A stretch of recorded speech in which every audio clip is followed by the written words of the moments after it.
I will go ahead and throw it on over to our hosts. We have Michelle, Treece, and Brittany Butler, and I'll have them introduce our guests this evening. So thank you for being here, and please talk to us through the chat. Hi, folks. Hello, hello. Hello. I hope everybody's had a good day today. Did we say Happy Veterans Day, I think? I think so. Yeah, we just want to take a second to show our appreciation for all veterans and all those who have served, and wish everyone a happy Veterans Day. Yes, yes. So today we have two guests, and I like to have them introduce themselves because I may leave something out. So who wants to go first? So I get to go first. All right. So I'm Suzanne Imberton. I am still a relatively new transplant to Johnson City. We moved here in 2013. I'm mom of 4, stepmom of 2, and they're all adult children now. So we're empty nesters as of this year. And I'm currently the chair of the Democratic Party here in Washington County, and a member of Junior League, and also a board member for Rise Healthy for Life. So Great, great. that's me. And who's with us on this side? Paul Braxton. I am a 21-year resident of Jonesboro. I've married 40 years to the lovely Vanessa Braxton. And she told me to remind myself that, you know, she was in the military also. And I've been here in Jonesboro probably 20 of the 21 years. And I always say there's nothing special about me, except I am a retired military, and I also am a photographer and a freelance photographer. And that is currently what I do now. And for anything else, you'll probably hear it in this conversation that matters. Right. And thank you, Vanessa, for your service as well. Yes. So let's see. I always like to start with, tell us a little bit about your childhood and what, got you into military and that connection. I'll let you go first. I was born in Chicago, moved down to Alabama at the age of 2, when my mother came down to live with her mother, with my grandmother. And this town in Alabama called Clanton, Alabama, is where I was raised until I graduated high school. And from high school, I went directly into the military. And I was in the military where I served 23 years and retired in 1999. And ended up here in Jonesboro as one of my last assignments. And I've been here ever since. But I always consider West End, Clanton, Alabama as my home. This is where all of my early learnings and all of my raising come from. And that's where I always claim as my place of living. How far do you want me to go? Because I don't want to take up too much time. That's great. That's great. What got you into the military? What made you think, hey, I'm going into the military? It was pretty simple back then because where we lived at, there was not really that many opportunities to be able to progress. And I considered myself at that time, even now, I still consider myself a C student. And so I wasn't looking to go to college, and we couldn't afford to go to college at that time. My mom couldn't afford to send us to college.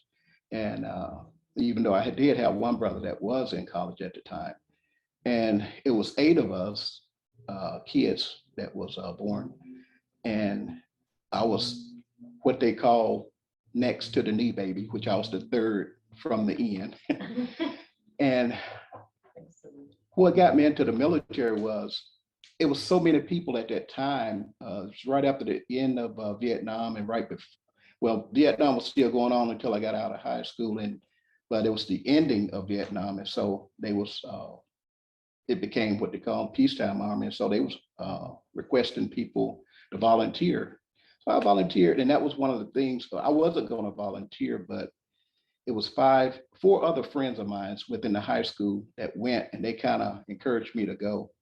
And I said, oh, okay, might as well. And then the other thing too was what we was looking at some of the older gentlemen that was in the community that had went to the military. And when they came back, we looked at them as being successful because they had the new cars, they had all the money we thought in the world, and it just seemed like they had things going on, and that's what we wanted. And so that was my initial reasoning for going in. I wanted to be a little bit more successful than I was. Yeah. Right. And how about you? How did you, I know, let's see, I think your father was in the Yes, military. my Okay, dad so- was in the military. I grew up in a small town called Crofton, Kentucky. It's over in Western Kentucky, very rural, about 900 people, just north of Fort Campbell. So Fort Campbell was the south end of the county. My dad had been in the Army for 28 years and retired a few years before I was born. And so I grew up being the retiree military kid. I had a dependent ID card. I had that kind of experience going to the commissary, doing all the things that a normal military kid would get to do, except I didn't get to move around like my older sister had, but had that exposure to it. Daddy always was very much, that proud military supporter still, still is to this day. He's in his 80s now, but it was one of those things that I never thought was weird. It was back when they still had the stickers on the car, you know what I'm talking about, to get on post. And I'd look at my friends like, why don't you have one kind of thing? But then when I'd married my high school sweetheart kind of thing, and we ended up getting divorced, and I met my now husband. And when he was an active duty Army officer, and we ended up moving to Arizona, getting married in Arizona. And so I got to be the military spouse at that point. So it was kind of funny. I got my ID card there, and I was still in the system from when I'd been into from before. So they had to do some switching around.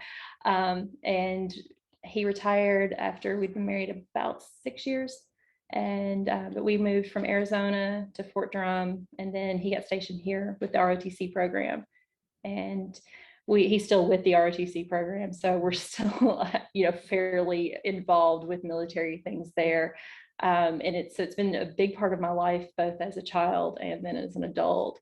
And my stepdaughter says she's an Army brat for life kind of thing. So my stepchildren got to travel a lot in their younger years. They lived in Germany, North Carolina, in places like that. So how many years have you been in Johnson City? We moved here in 2013. Okay. Mm-hmm. So And did you know you were gonna stay as long as you had, or? We initially got here and we fell in love with it as soon as we were here 2 months and looking around and always seeing the mountains and everything, like, we're staying. I'm like, you're going to retire here. And he thought that he would end up serving a little bit longer than the time before he would retire. And I said, well, you can go to the next duty station and I'll stay here while you do that, because I'm not leaving at this point, kind of thing. I fell in love with it. And right after we got here was when the ROTC was considering shutting down the ETSU group. And we had just bought the house. And it was like, oh my gosh, what are we going to do now? But thankfully that, all worked out and we got to stay. And then he was with them for 3 years. He retired. He started a business, and then he's like, I miss it. And so he's working with them, and now he's a contractor with them as well as doing the business. So, but it was interesting. I went up to visit my family a few weeks ago, and being that close to Fort Campbell, seeing the guys in uniforms again, it's like, oh, this is different now. It's not what I'm used to anymore. But well, so you grew up in Kentucky. This is our conversations about bring in some race questions and things like that. Growing up in rural Kentucky, how often did you come in contact with people of color? And a lot more than you would probably expect for where I grew up. Christian County, Kentucky is actually, I think, high 30s, almost 40% minorities. So it's a fairly diverse county, oddly. And I grew up in the smaller town outside of, the larger town of 30,000. I had Black kids I went to school with. You know, it was not unusual, but there is a distinct line in Crofton. The white people lived here, and over here was the Black neighborhood. And out of 900 people, you know, that's a very obvious. I remember when one Black family moved, not even in town limits, out, you know, near the white people, there was little conversations that I was like, why does it matter? Kind of thing. As a young child, I was very confused as to why that was a problem. But I was a cheerleader from kindergarten up, and, you know, definitely had friends.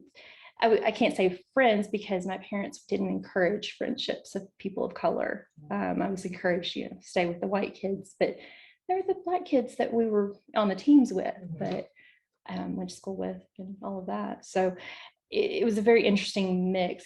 You would think with that much diversity that there'd be less racism sometimes, but there's some deeply held beliefs there that are problematic.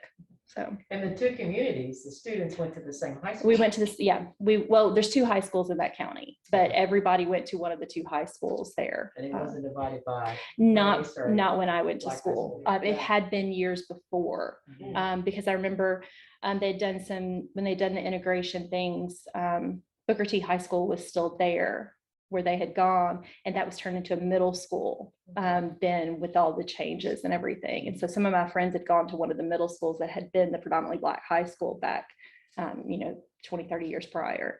Okay. So and though you could tell there was a significant difference in the amount of money they spent towards those schools back before, because they quickly built new schools after that for them. So, and I remember there was a large problem of busing the kids from the bigger city to the smaller schools because they were bringing in the wrong kinds. And so it was very, you know, looking back at that and going, the things that I was raised around, and I didn't understand why, but I also didn't question. And I wish sometimes I had questioned more about that. I would not have dated a person of color because my parents would have not been okay with that. Would not be acceptable. Oh no, that was definitely drilled into my head very early.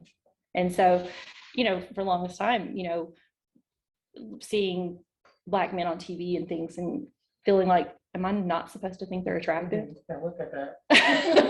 I'm like, I'm not supposed to find him attractive, but wait, kind of thing. And so that was just kind of how my childhood went with it. There's a lot of unlearning I've had to do over the years, a lot. So do you have, your parents are still alive? Did your parents, being in the military, your dad, did he have Black friends in the military, or that was again? He did. They're the I'm not racist, but people. That's who I grew up around. Everybody knows racism is bad there, but nobody wants to change.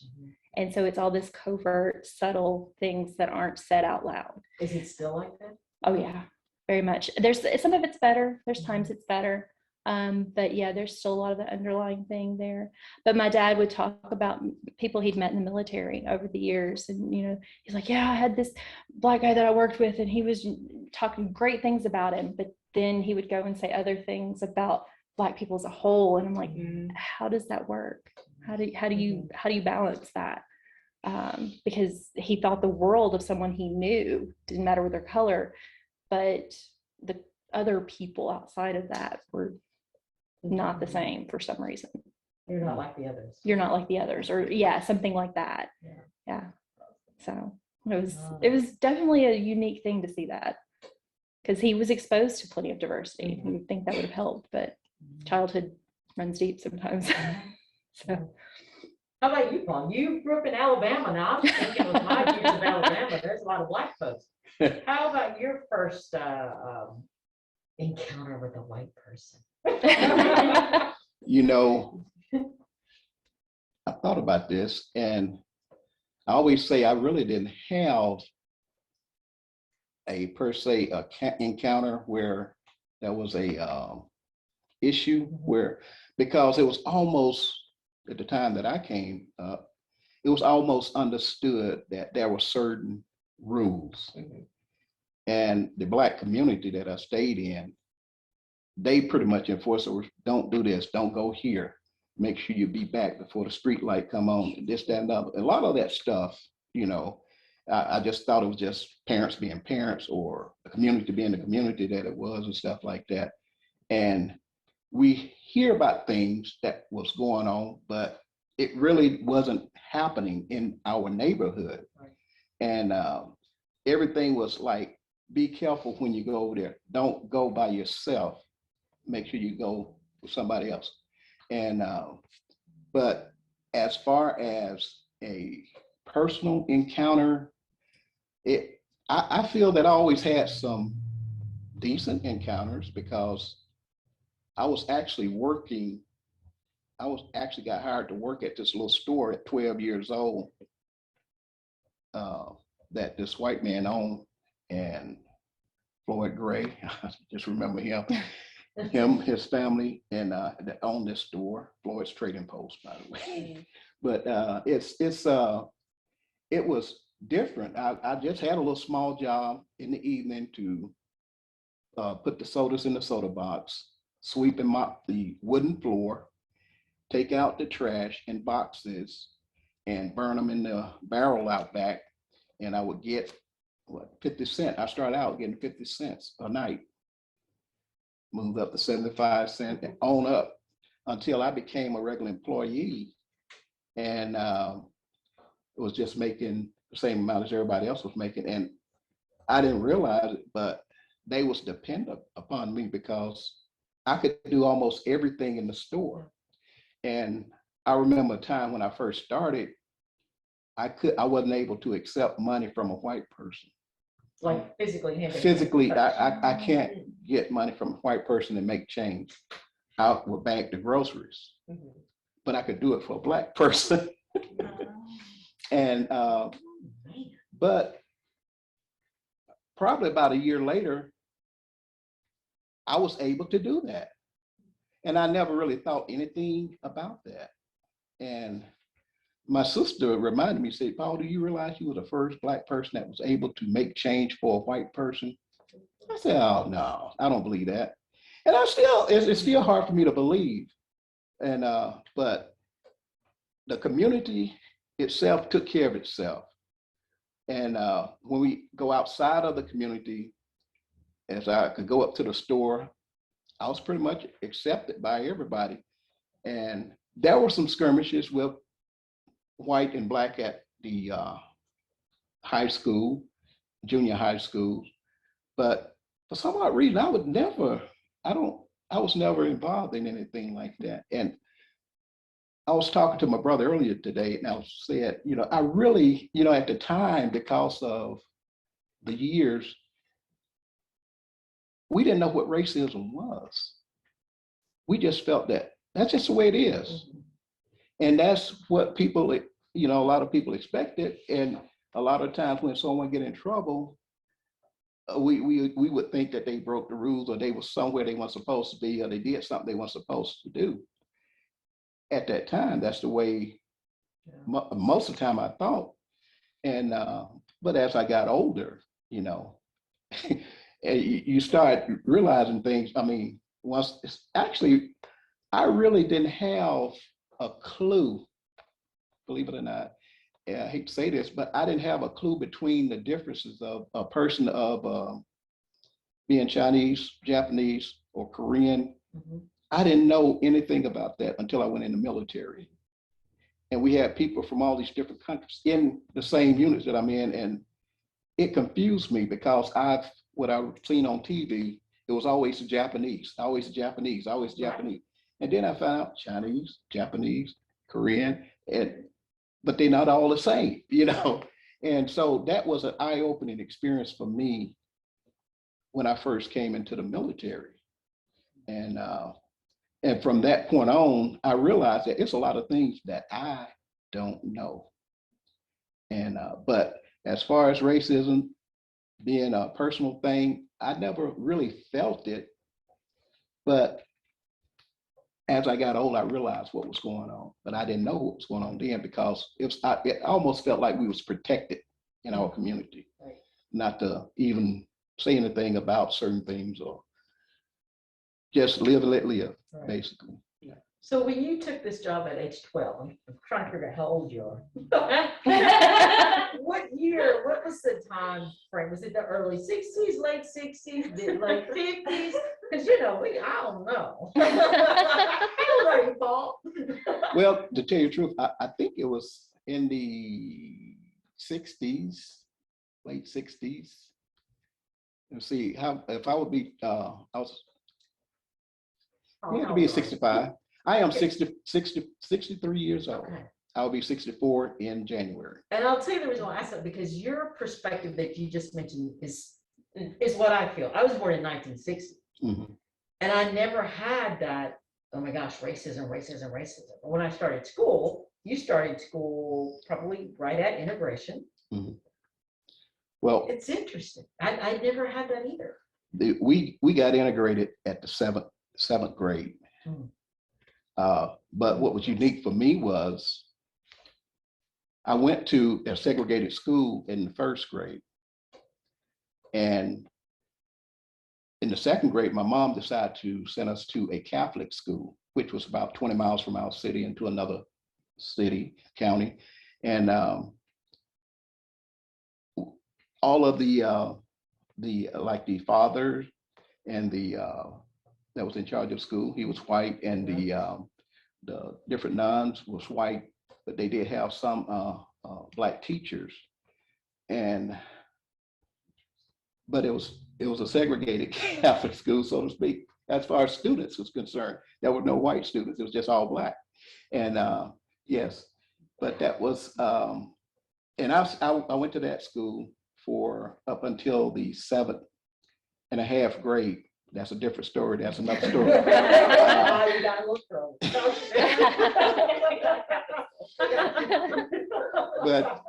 But and when I went back to school, I went into the 8th grade. I was at the public school, which was integrated at the time. And all of my friends, they went over there in the 7th grade. But I was in Catholic school at that time. Then I came over in the 8th grade. And that was my first time going to the integrated school. And again, like you say, that was, we really didn't think of racism. It was general stuff like fights. Mm-hmm. This guy did this guy did that, or the white guy did this, the white guy said that, and he knocked him out, or he hit him, or whatever, and that was it. It wasn't racism. Right. It wasn't that, but it was just, and really, I didn't even know the word racism back then. I don't know if it was even created back then. And I don't know if people really realize, I don't know if I realized, like Ruby Bridges, I just looked it up, she's 67. So it's not even that long ago, reading the story of Ruby Bridges, and it's like, she's still alive. And it's not that long ago that schools were segregated and things like that.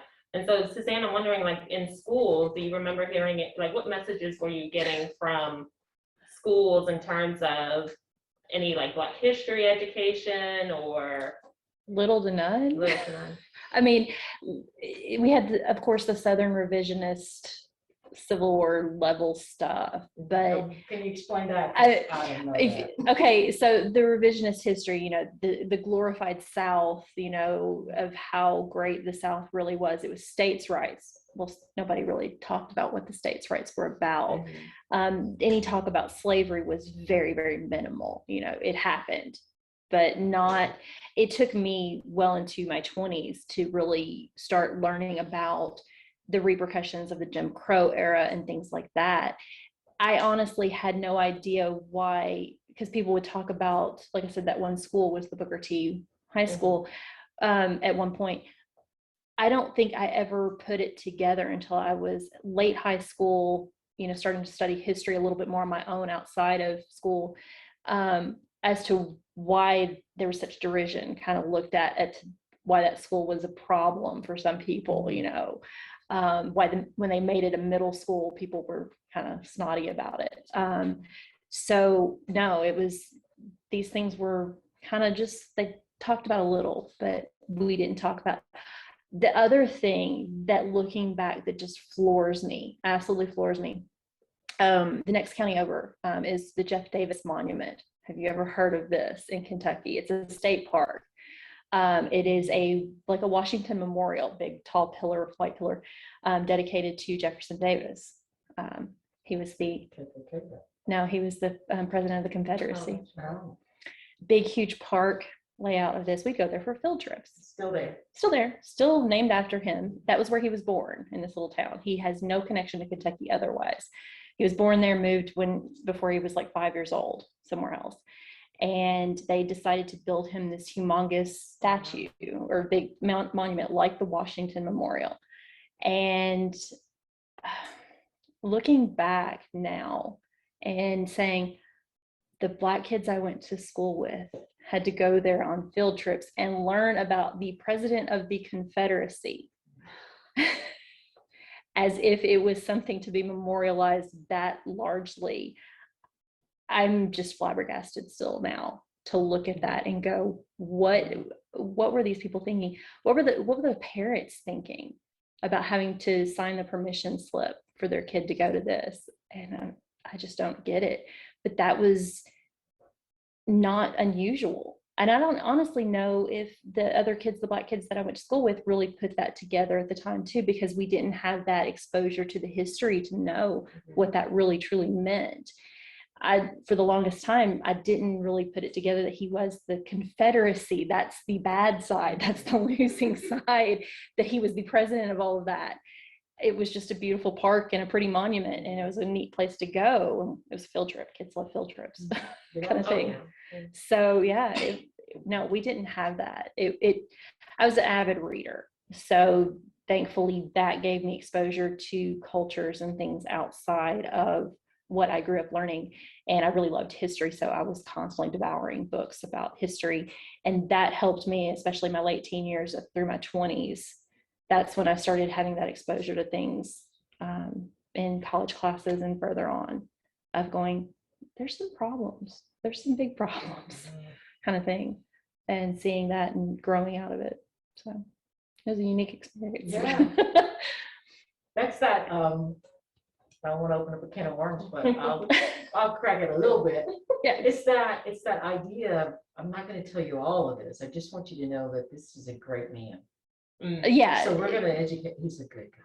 Yeah, he had no connection to the area other than he'd been born there. Yeah. And why? I don't know why it's still there. I mean, I understand why it's still there. It's a historical, I mean, it's a neat architectural building now at this point, but why it's still named after him and it's still a state park, I don't get. I do not understand that for the life of me at this point. So, Wow. and there's not a lot of fight to get rid of it yet. Yeah. Which is the other sad part. Interesting.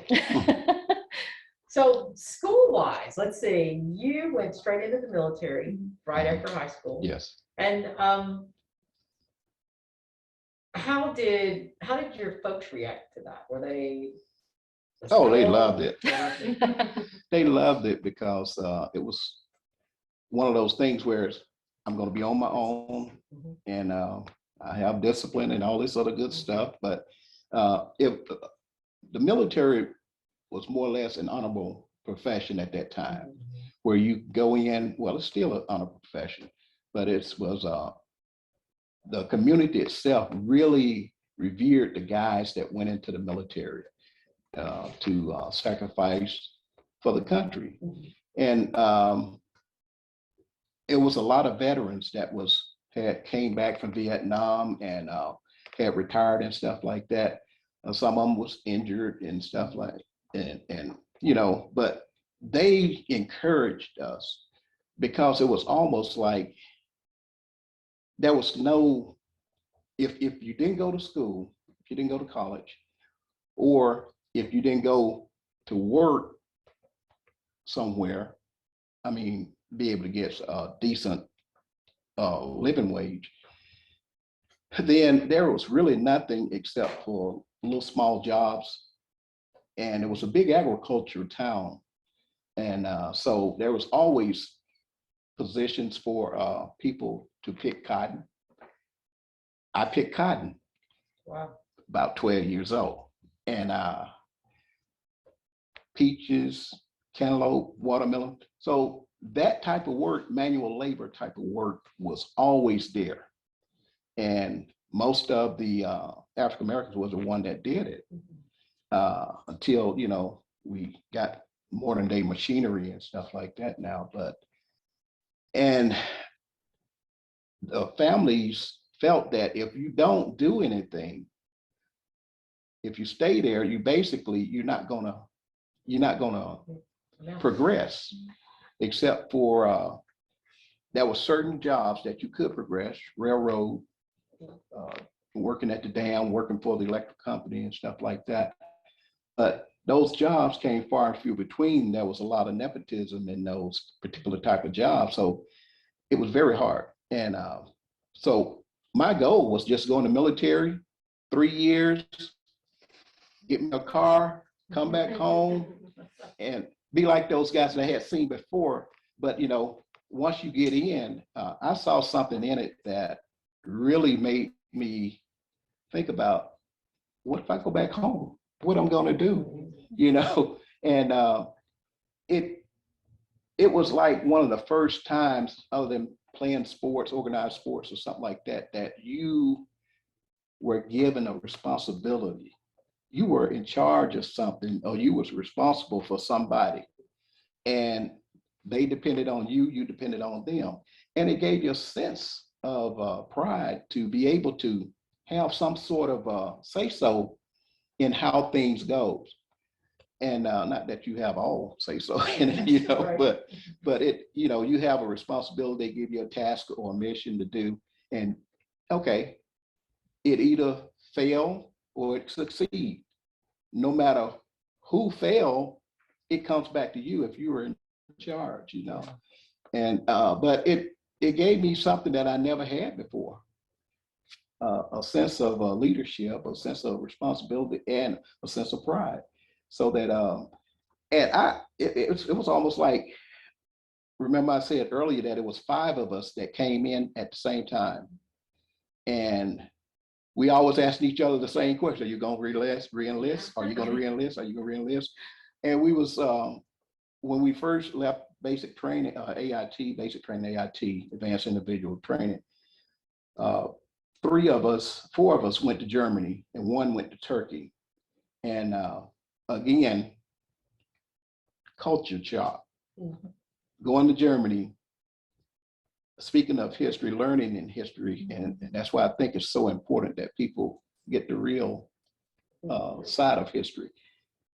You know, in the history book, I mean, what I learned in high school and geography and civics and all this stuff, I was learning about people in Germany. It's talking about, and the biggest thing they talked about was they eat potatoes and asparagus. And that was their major crop and stuff like this. And, you know, in my mind, you know, you start thinking, if you don't know, you start making up your own way of thinking. And so when I go over there, I realized that the people were just like us, and they eat some of the same thing we eat, and it's not all about potatoes, it's been asparagus. And I was just so amazed, and being able to see things that I've read about, you know, where certain wars was fought and where certain people, tribes or some people that came from and who did what and all this. It was like a living history that you was getting. You immersing yourself in the history instead of reading it out of a book, because that book is limited, you know. But when you actually go on the ground, it was totally different. And that just excited me even more to stay in, because what would I find next wherever I go? And I did come back to Alabama after that. Well, and we had a question about that. So were there any farmers of color, like farmers of color who owned their own farms, or were you picking for other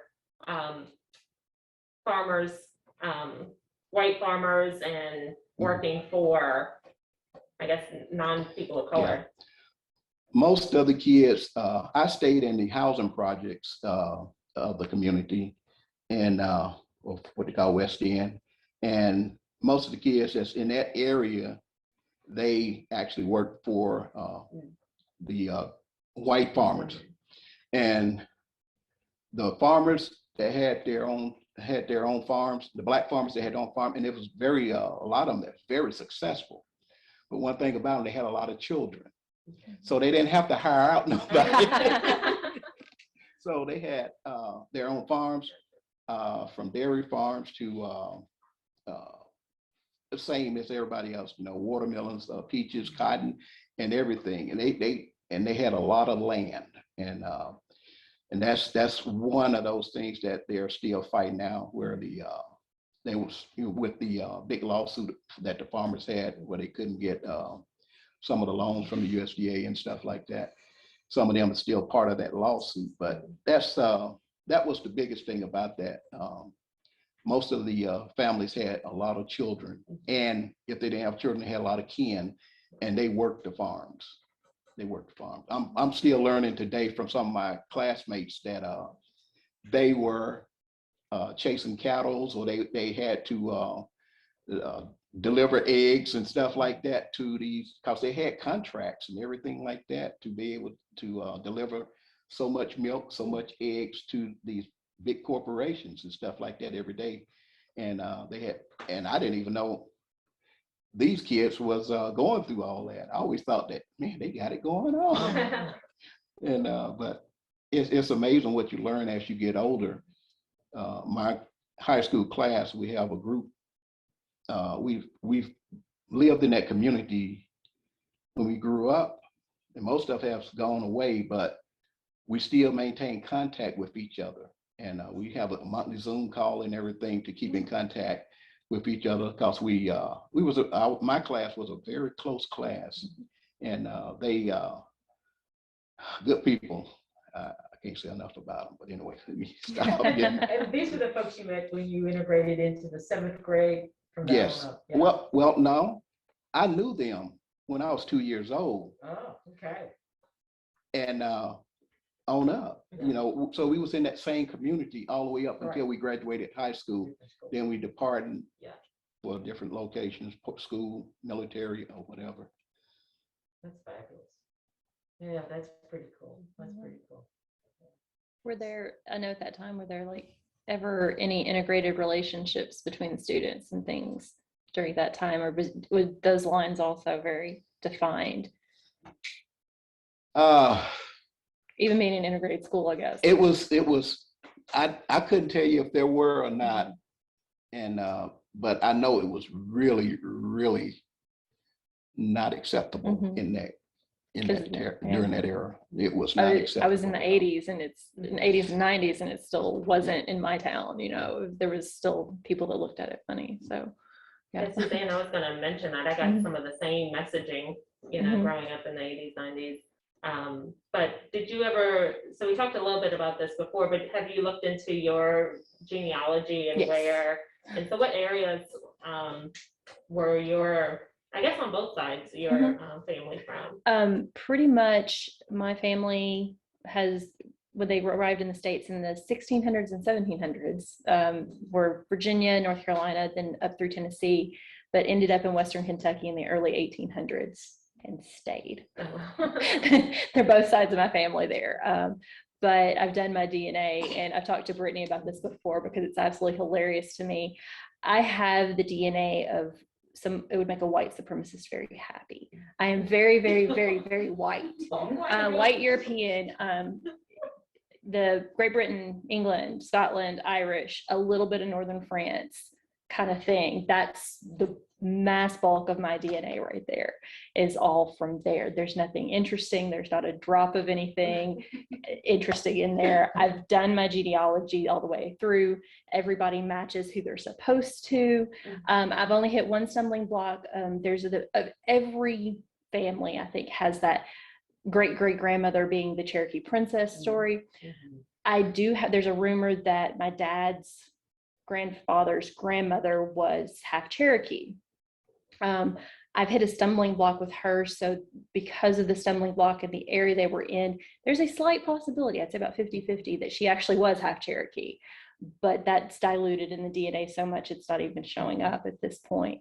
So I'm very white and very white Western Kentucky at this point too. So it's, you know, there was no integration whatsoever. You know, there was no mixing of anything. It was all very, you stay with these people kind of thing growing up. I was not, like I said, wasn't encouraged to have friends of color. There was a couple of girls I went to elementary school that I remember I was on the cheer team with, and, you know, through elementary school. And I remember I'd work on a project with one of my classmates who was white. You know, I'd say, hey, Mom, can they stay the night? You know, that type of thing as little kids. Sure, sure. And that would happen. But if it was one of the black girls in my class that I'd, you know, we'd be working on a project and I'd say, hey, can they stay over? And, oh, not tonight, not tonight. I never really understood that. And looking back now, I'm like, oh, that's probably why, kind of thing. And I was never encouraged to be good friends with them. So I always felt like I had to stay in my place because I wasn't one to push boundaries as much as I am now. I'm a lot more vocal and a lot more pushed back on that thing now. But it was very unusual looking back at saying, oh, well, that's why I didn't have good black friends growing up. I knew them, kind of thing, but I was never close with them. And honestly, those are the ones I've kept in contact with from high school. Were the girls that were on the girls basketball team when I was a cheerleader for them. I've kept in touch with some of them a little more so than some of my other classmates, because I'm like, I liked y'all better, but I didn't see that at the time because I didn't feel like I was allowed to be close friends with them. Even though I thought they were more fun and more entertaining than my own friends. How about when you went to college? Did you make friends with some black folks? Sort of. I went my freshman year, unfortunately, to Union University over Western Tennessee, which was Southern Baptist school and very white as well. I'm not sure why I ended up there. That I really don't know. And then I ended up having. You had a full scholarship with your lineage. I did not have my full scholarship, but I ended up leaving school because I got pregnant at 19, and coming back and moving back to my hometown and having kids and not finishing college. But no, in my early 20s, yes, I started having more friends that were not fully white for one reason or another. My husband at the time, my ex-husband now, he worked in a factory there locally. And so, you know, that's when he started making friends. And then because I was stuck home with all the kids all the time, a lot of times. So it ended up being coworkers or people that I'd kind of known over the years. I really didn't start having many true friends of color, people like Brittany that, you know, I feel like I could actually talk to until probably my late 20s, early 30s, honestly. Just because of when I moved to Arizona and then we moved to New York, you have more exposure to people and less ties to it was working through that childhood of saying, it's okay to watch a TV show with a predominantly black family that's not the Cosby Show, kind of thing, and be okay with that. A lot of unlearning had to do over the years. And so, yeah, it's interesting that I've come to a place that's much less diverse than where I grew up. And I think I have more friends of color now than I've ever had, true friends anyway. So it's interesting experience. Yeah. So let's see now. I think, Paul, you mentioned earlier in our pre-conversation about doing some of your DNA work as well. Well, yes, I've done a little bit. And I came out with about 94%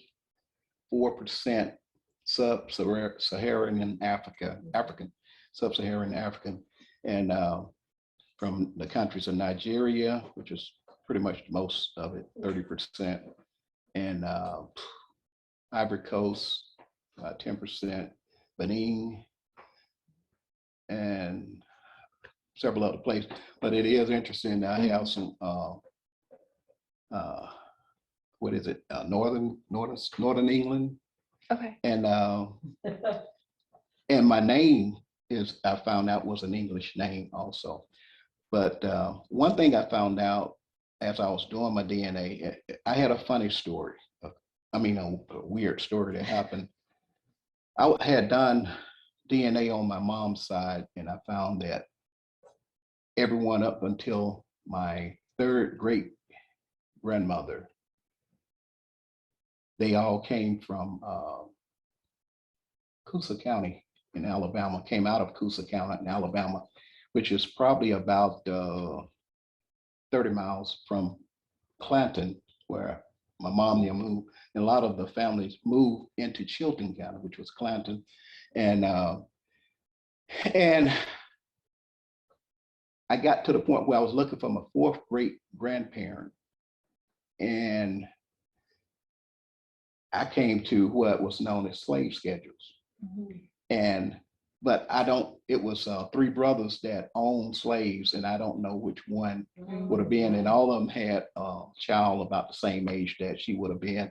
And I don't know which one would have been her. And it hit me so hard, because it was like, I hadn't heard of brick walls at that time, but I was more or less thinking about, I don't know her name. I don't know who she was. I don't know who owned her, and stuff. So that kind of gave me a little depression for a little bit, but then I went back at it and stuff. And so I decided to go ahead and start on my father's side. But in 2006, I met a lady down in Selma, Alabama, because I decided that's the first time Clanton is about 40 miles from Selma. And I had never heard of the Bridge Crossing Jubilee, where they celebrating the voters' rights of 1965, when they had Bloody Sunday, where the people was walking across the bridge, Edmund Pettus Bridge, and they was beat back. And I heard a radio host talking about, they was going to be going down to Selma to celebrate this, that, and other. And they was talking about this lady, Amelia Boynton, and about how old she was, just like in her 80s or 90s at the time. And they said that she was one of the ladies that was crossing the bridge the first time she got beat down by the police and everything. And I'm like, I was like, I didn't know this. What is that? And that's my reaction every time I learned something about history that I never know. And so I said, I got to go. That's only 40 miles from my hometown. I'm going to go. And so that weekend I went down there and I got a chance to meet that lady. Wow. And I got a chance. She passed away several years ago at 104, I believe. Wow. But she was, and I found out also that she was the first woman that was, she was the first one Black American that was allowed to vote in Alabama. I mean, that was registered to vote in Alabama. And so I met this lady down there, and I'm gonna say her name, Afria. We Can Do This is her name. We Can Do This? Yes. And, but I met her, and she was in all the African garb and stuff like this. And I was talking to her and stuff like this. And she said, you need to come over to the Selma Slave Civil War Museum. I'm having an event tomorrow morning, and you need to come over there. And I didn't know what it was about.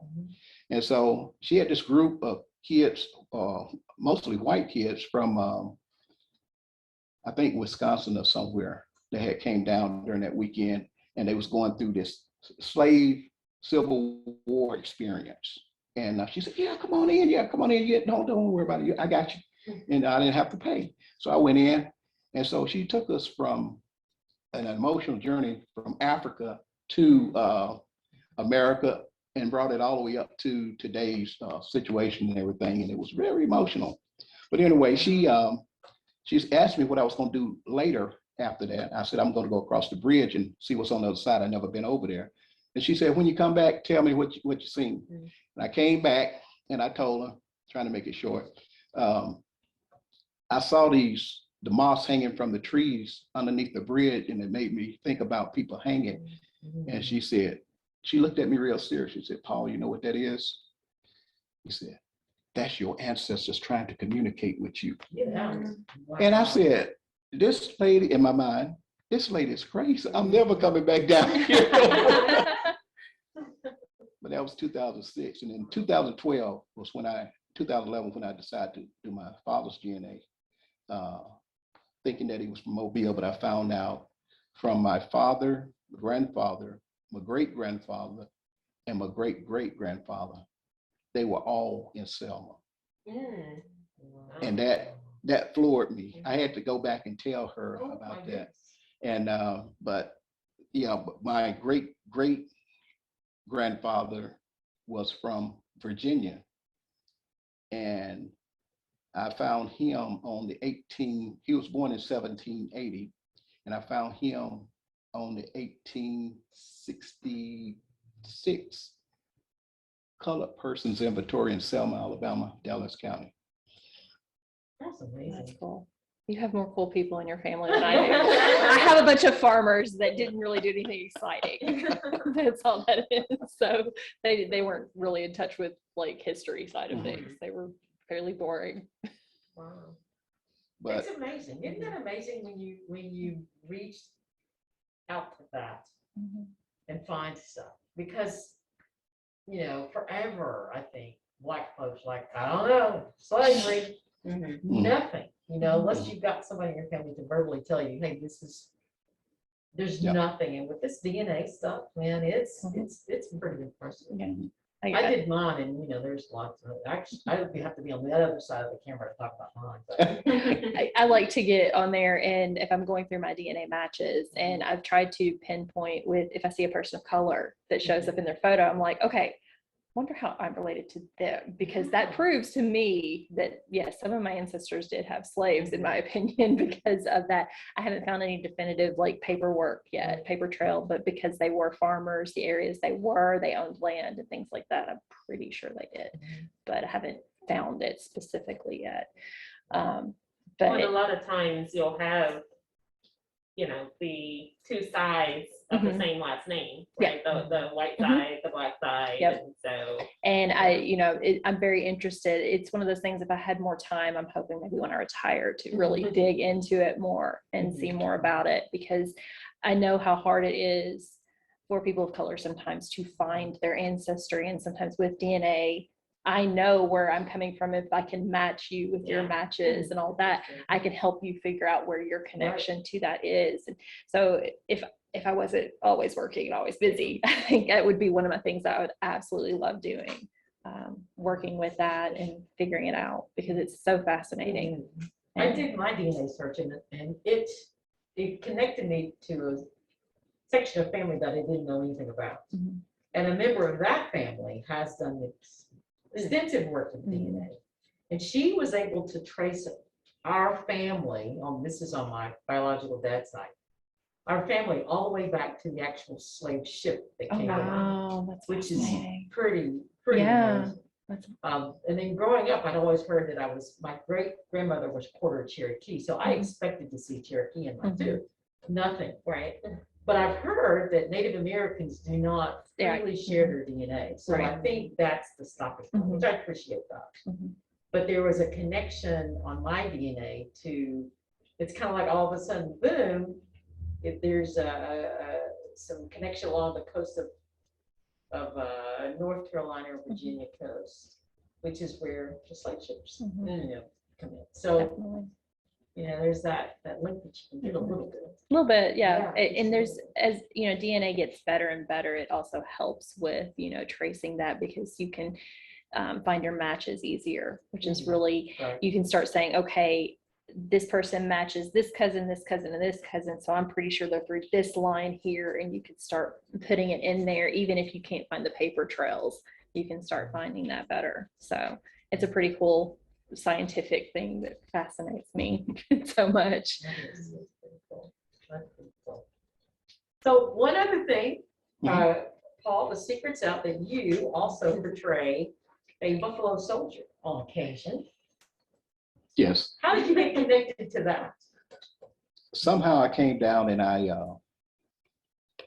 was part of a play that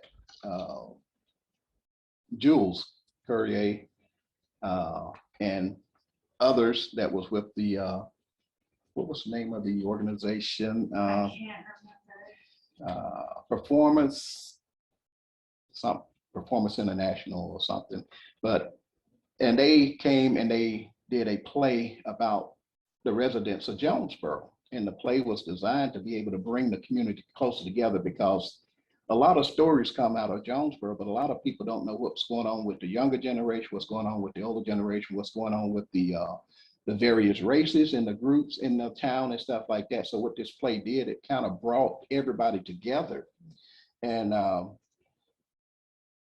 we was telling stories that they had went out and collected from people in Jonesboro. And when we start learning how to put this into a play and how to perform in the play, and we start learning whose stories they were, and we was finding out that these stories was from people that, everyday people we know, that we had no clue that they had stories like this. And so this kind of enhanced the performance of the play, because we're representing people, and people are coming to listen to their stories, or people are coming that had forgotten that this happened. And then all of a sudden they see their story being played out by residents of Jonesboro and the local area. And so one of the stories in there was about a Buffalo soldier, Alfred Martin Ray, that raised the flag on San Juan Hill during the Spanish-American War. And I had no clue. Now, I'll say something now that I haven't told anybody in the performances. Why I don't mind doing that is because in 1985, I was in Fort Sill, Oklahoma, stationed there, and I was at the NCO club, and there was a bunch of older soldiers, senior guys, and I just looked at them as being, kind of inebriated. But they was just talking trash and everything. Said, "Come here, young trooper, come here, young trooper." And they called me over to the table, and they said, one of the guys said, he don't know nothing about them. And he said, let me ask you a question. I said, "What's that?" He said, "Who were them black soldiers that helped throw Teddy Roosevelt out in the Spanish-American War?" And I told him, I said, "I don't know." He said, "You don't know nothing about them Buffalo soldiers?" I said, "There were no Buffalo soldiers there." But I didn't know. There again, the importance of history. And so I go do my 23 years in the military, and I ends up in this town called Jonesboro. And one day I was reading a newspaper article where this artist was coming down. He was going to write a book about this soldier that raised the flag on San Juan Hill during the Spanish-American War. And it was in the I think the local paper here, and I was reading it, and I said, my mind went all the way back to 1985, them old soldiers, and what I didn't know. And so that's why I get pretty excited about doing that. And I have never told anybody else about that, but it's out there now. That's so great.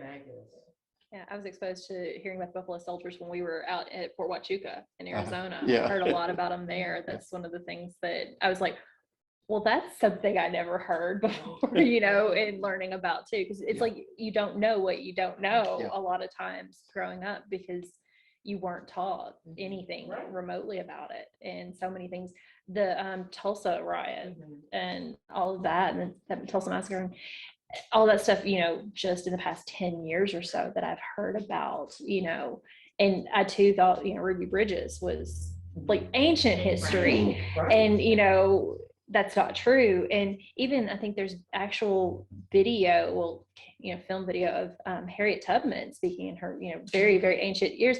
And it's not as long ago as you would want to think it was that happened. It just feels like ancient history, or it's almost feel like something foreign because nobody taught it to us, over the years. So and I think that's where I say representation matters, because if it wasn't for seeing some of these things in movies or reading them in books, like that mentioned it just casually, I wouldn't have gone back and researched it myself.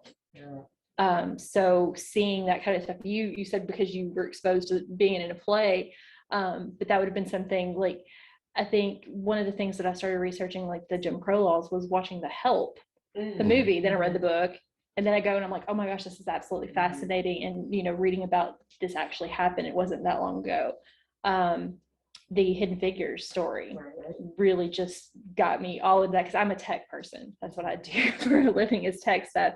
And Katherine Johnson is like, oh my gosh, so amazing to me on so many levels. And I didn't know about those things and learning about it. But if those movies weren't made or something wasn't done about that, it wouldn't have piqued my interest as much to know, or I wouldn't have had any exposure to have my interest piqued, I guess. So it's interesting. And I think it all circles back to, if anybody knows me on Facebook, I always say, tell the truth, tell the whole truth. And we have left, I say we, retired teacher, educators have left out critical parts of history that now we're trying to search for those pieces, and some want to make it right. And then there's some we know that are like, no, don't tell anybody. That's gonna open up a can again, and we don't want that. So they were my ancestors. I can't change what they did. All I can do is try to be better.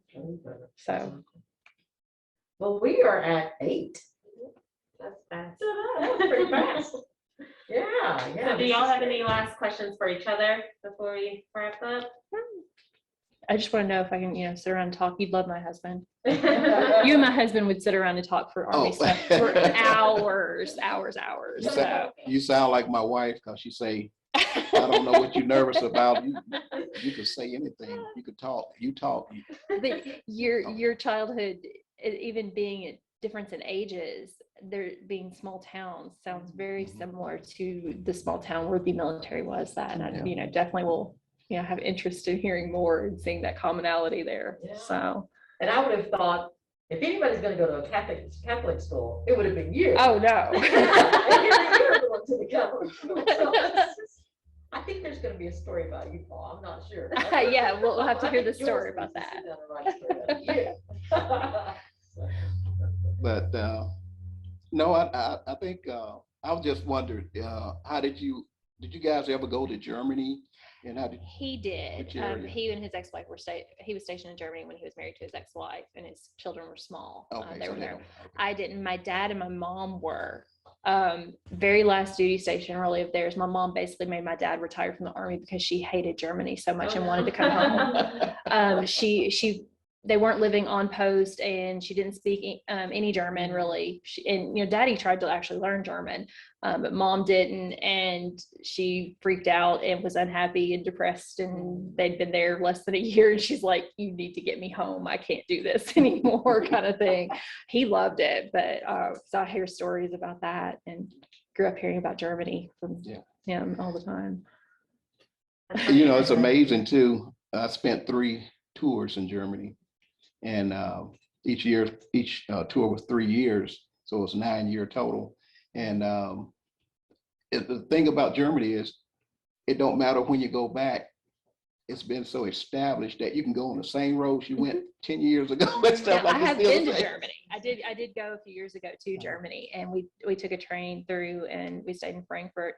But seeing the castles like up on the top of the hills and stuff as you're going through the countryside and all of that, and you're right, it's there. It's not going anywhere. It's not like here where things change so much. It's unique in that respect, very much. So that's where I want to go get it. It's one of the places in Europe. I've never been, but I would love to do a trip to Selma and that whole, all of that. I think we can do that. Great. That'd be amazing. I went to Paducah, Kentucky one time, drove there from Missouri. Don't ask why. And we got into Paducah and got out of the car, and it was so hot. Like it was like driving stagnant. From a very, very cold place into the depths of the devil. It was so hot. I was like, oh my God. It's amazing how stagnantly hot Western Kentucky can get compared. I mean, there's no mountain breeze. There's nothing like it is here. It's gonna just fall off. Yeah, Paducah's shockingly hot, I guess, to get out of the car. An hour west of where I grew up about. Okay. So yeah, but same concept. Yeah, very much, very similar area. Well, folks, this has been great. We've got a lot of great comments. Thank you all. been great, interesting people and good to meet you both. So we're excited. Very good, very good. Let's see, action plans. What we got coming up, folks? We'll be back in December. We will. We'll be back in December. Watch for a food drive Can you hear starting Sky in back there? December. We've got a food drive coming up. Be aware of that, and we've got some fun stuff happening in January too. So stay close and keep your eye on our events page. Thank you all for joining us. Yes, have a good one.